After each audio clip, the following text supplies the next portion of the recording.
Salam kemanusiaan, salam solusi. Teman-teman, saudara-saudaraku, hari ini kita akan mendiskusikan satu topik tentang kepalang merahan, di mana kita mesti mengerti juga tentang bagaimana sesungguhnya palang merah ini muncul di hadapan masyarakat kita, dan bagaimana bekerja palang merah ke depannya supaya kita bisa mengambil langkah-langkah yang lebih efektif untuk kemajuan kemanusiaan. Topik kita hari ini adalah tentang gerakan kepalang merahan. Jadi gerakan ini adalah sebuah gerakan di mana lembaga ini mengajak kita semuanya untuk bersama-sama mengangkat derajat kemanusiaan sebagai salah satu jalan bagaimana caranya setiap orang yang tertimpa musibah, mereka yang membutuhkan pertolongan, mereka yang rentan mendapatkan perhatian yang serius dari semua pihak, termasuk dari kita. Untuk hal yang utama, kita perlu mengetahui bahwa perjalanan gerakan palang merah sesungguhnya dimulai dari perjalanan Tuan Henry Dunant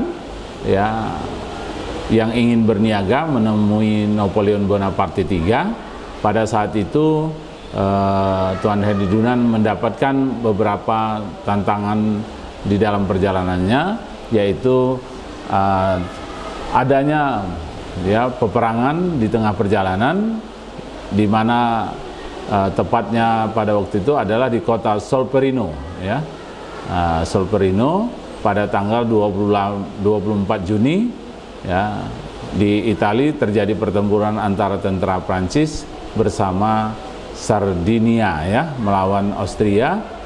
Pertempuran itu mengakibatkan korban yang cukup banyak, lebih dari 40 ribuan tentara yang terluka dan meninggal dunia.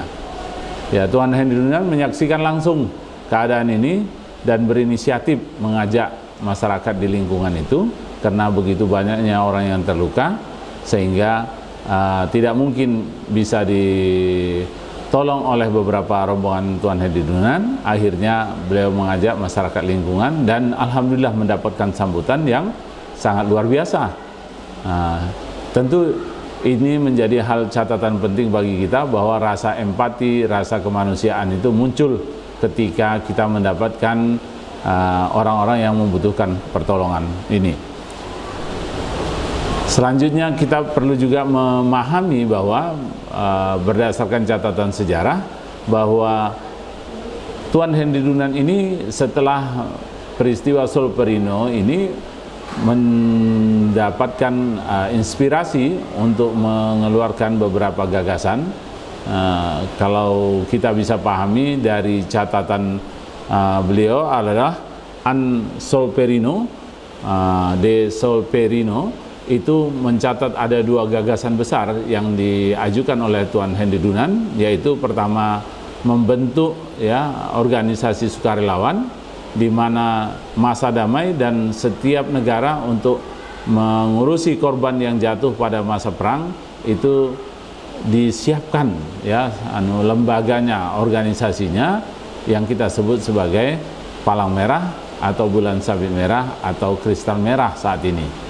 Nah, dari lembaga ini diharapkan bahwa dalam situasi perang nanti atau dalam situasi konflik apapun yang mungkin dihadapi oleh sebuah negara, maka perannya sangat strategis.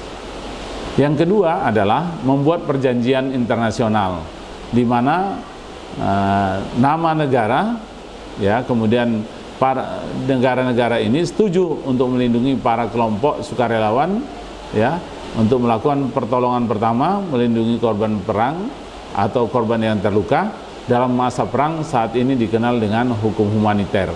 Di tentara biasanya kita menyebutnya dengan hukum perang.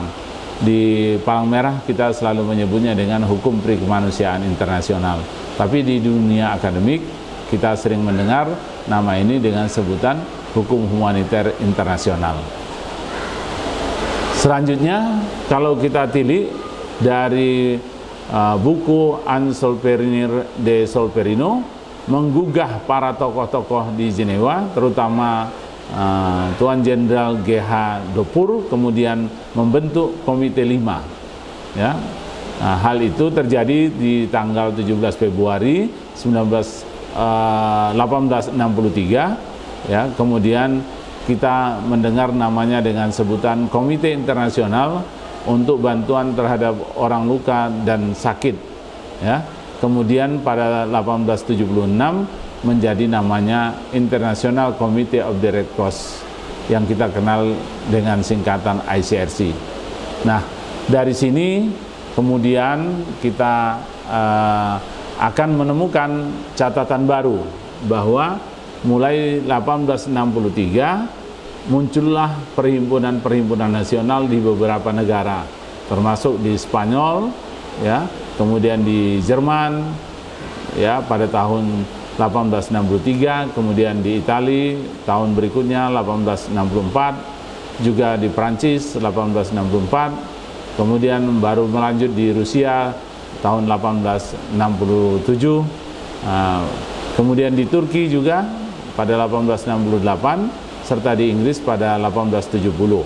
Sedangkan di Amerika Serikat itu muncul pada 1881. Kemudian kita memahami bahwa di bulan Oktober 1893 itu atau 1863 itu Konfederasi Internasional ya mengadopsi lambang palang merah sebagai lambang pembeda, ya, di mana sebelumnya berbagai negara oleh tentara nasionalnya itu menggunakan lambang yang sesuai dengan kode yang ada di negaranya. Ya, 22 Agustus 1864 konferensi diplomatik menunjukkan bahwa Konvensi Jenewa untuk perbaikan kondisi korban luka dan pertempuran, kita melihat bahwa sudah ada jalan keluar untuk memudahkan bahwa mereka yang tidak ikut berperang, ya, para medis dinas militer itu bisa membantu korban yang terluka atau yang sedang membutuhkan pertolongan di lapangan pertempuran. Nah, berdasarkan catatan sejarah juga di 5 Mei 1919 terbentuk pula Liga, ya, Perhimpunan Palang Merah, yang kemudian kita mengenalnya dengan IFRC, International Federation of the Red Cross and Recreation Societies. Ya, sering kita mendengar pelopornya disebut dengan Tuan Henry P. Davidson. Ya, saat ini di dalam keanggotaannya IFRC ini 192 negara, ya, perhimpunan nasional Palang Merah dan Bulan Sabit Merah di seluruh dunia, dan khususnya untuk Palang Merah Indonesia tercatat di sana di IFRC adalah anggota ke-68. Masuknya pada tanggal 16 Oktober 1950. Nah, ini sebenarnya catatan-catatan sejarah singkat yang bisa kita lihat bahwa gerakan ini mulai muncul karena adanya kebutuhan di mana situasi kondisi kemanusiaan membutuhkan tenaga-tenaga sukarelawan. Selanjutnya kita akan membicarakan tentang komponen gerakan. Apa itu komponen gerakan? Tentu kita memahami bahwa di dalam gerakan Palang Merah dan Bulan Sabit Merah Internasional ini kita menyebutnya ada 3 komponen gerakan. Pertama adalah Komite Palang Merah Internasional atau yang kita sering sebutnya International Committee of the Red Cross, ya, ICRC. Yang kedua adalah Federasi Internasional Perhimpunan Nasional Palang Merah dan Bulan Sabit Merah, ya, atau kita sering menyebutnya dengan International Federation of the Red Cross and Recreation Societies. Yang sering kita sebut singkatannya adalah IFRC, ya. Nah, yang ketiga berikutnya adalah Perhimpunan Nasional, di mana setiap perhimpunan nasional ini setiap negara itu memiliki hanya boleh menggunakan satu lambang, boleh menggunakan palang merah atau bulan sabit merah atau kristal merah. Adapun singa dan matahari merah saat ini memang sudah tidak digunakan lagi. Sekarang kita masuk dalam tugas-tugas dari komponen-komponen yang 3 tadi itu. Pertama adalah tugas dari ICRC. Apa sih tugasnya? Ya, pertama membantu korban konflik internasional, non-internasional, dan situasi kekerasan lainnya serta mengkoordinasi bantuan kemanusiaan. Ya. Yang kedua adalah melakukan diseminasi dan pengembangan hukum humaniter internasional. Yang ketiga adalah promosi prinsip-prinsip dasar, ya, palang merah dan bulan sabit merah internasional. Yang berikutnya adalah yang keempat, memberikan pengakuan bagi perhimpunan nasional dan membantu perkembangannya. Jadi inilah 4 tugas dari ICRC, di mana tugas ini bisa dirasakan oleh setiap perhimpunan nasional di berbagai negara. Tugas berikutnya adalah tugas dari Federasi Internasional Perhimpunan Nasional Palang Merah dan Bulan Sabit Merah. Tugas utamanya adalah promosi kegiatan dan pengembangan perhimpunan nasional. Jadi kegiatan-kegiatan kepalang merahan, kegiatan-kegiatan penanggulangan bencana dan sejenisnya itu dipromosikan bersama-sama, dipublikasikan agar semua negara bisa mengaksesnya, sehingga kita menyebutnya dengan promosi kegiatan dan pengembangan perhimpunan nasional. Yang kedua adalah koordinasi bantuan internasional untuk korban bencana alam dan teknologi. Nah, inilah yang mungkin menjadi hal utama, di mana untuk bencana alam sering kita mendengar lebih banyak dikoordinir oleh IFRC. Maksudnya adalah koordinasi utamanya bila bencana itu sangat besar, ya, terutama bencana alam dan bencana teknologi, itu memang sering dimobilisasi oleh ICRC. Ya, apa bedanya tadi dengan ICRC? Itu adalah lebih banyak kepada konflik, ya. Sementara kalau federasi tadi mengkoordinir lebih banyak ke bencana alam, gitu ya. Kemudian tugas yang ketiga adalah mendukung perhimpunan nasional, ya, melalui program rekonstruksi dan rehabilitasi. Nah, ini adalah salah satu tugas yang juga cukup penting, di mana setiap bencana di mana-mana sering sekali membutuhkan dukungan yang penuh dari pihak-pihak yang sedang memberikan dukungan, diantaranya adalah Palang Merah.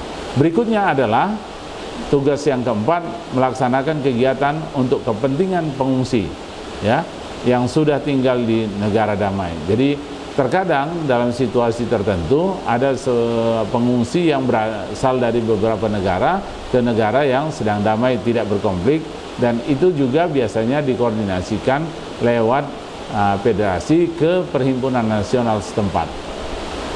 Lanjut, kita akan membicarakan tugas perhimpunan nasional dan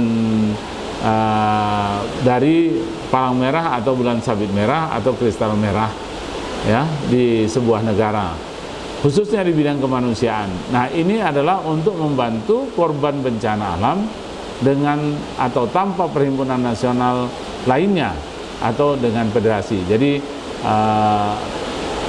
perhimpunan nasional setempat, contohnya Palang Merah Indonesia, itu tanpa perhimpunan nasional lain atau dengan federasi, maka dia juga punya kewajiban yang sama untuk melakukan, ya, membantu korban bencana. Kemudian berikutnya, tugas berikutnya adalah pertikaian bersenjata, ya, yang bekerja sama dengan ICRC. Jadi kalau di sebuah negara ada konflik non internasional mungkin atau internasional, maka perhimpunan nasional negara tersebut melakukan kerjasama dengan ICRC, ya. Kemudian berikutnya adalah kelompok-kelompok yang paling rentan. Nah, ini juga menjadi perhatian dari perhimpunan nasional, bagaimana supaya kelompok-kelompok ini, siapa itu yang paling rentan, bisa lansia, bisa ibu-ibu hamil, bisa anak-anak, ya kan? Dan ini menjadi perhatian, di mana mereka tidak boleh menjadi lebih lemah.